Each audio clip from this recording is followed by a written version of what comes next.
আসসালামু আলাইকুম রহমতুল্লাহি ওয়াবারাকাতু। সম্মানিত ভিউয়ার্স, সম্মানিত ফেসবুক বন্ধুরা, সকলকে জানাচ্ছি আন্তরিক মোবারকবাদ ও অভিনন্দন। আজকে আমি আপনাদের সামনে এসেছি ছোট্ট একটা মেসেজ নিয়ে।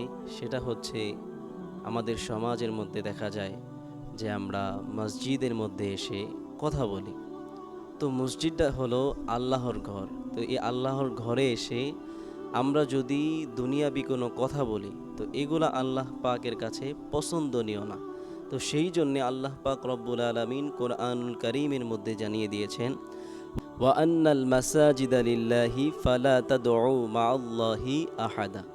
আল্লাহ পাক রব্বুল আলামিন পবিত্র কোরআনুল কারীমের মধ্যে জানিয়ে দিয়েছেন, মসজিদগুলো আল্লাহ পাকেরই জন্য, কাজেই তোমরা এই মসজিদের মধ্যে এসে আর কাউকে ডেকো না।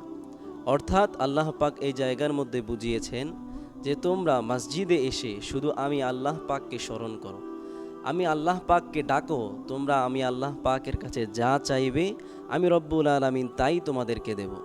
কিন্তু আমাদের সমাজের মধ্যে দেখা যায় মানুষগুলো মসজিদের মধ্যে এসে কথা বলা শুরু করে দেই। দুনিয়াবি যত কথা আছে, ব্যবসা বাণিজ্য থেকে শুরু করে বাড়ির যত ঝামেলার কথা আছে, সকল কিছু আমাদের এই মসজিদের মধ্যে আসলে দেখা যায় এগুলো আমরা সব বলি।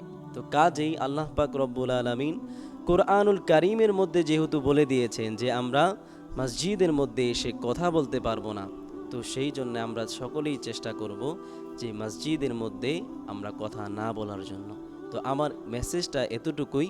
আমাদের সকলকে আল্লাহ পাক রব্বুল আলামিন কবুল করুক, আমিন। আসসালামু আলাইকুম ওয়া রাহমাতুল্লাহ।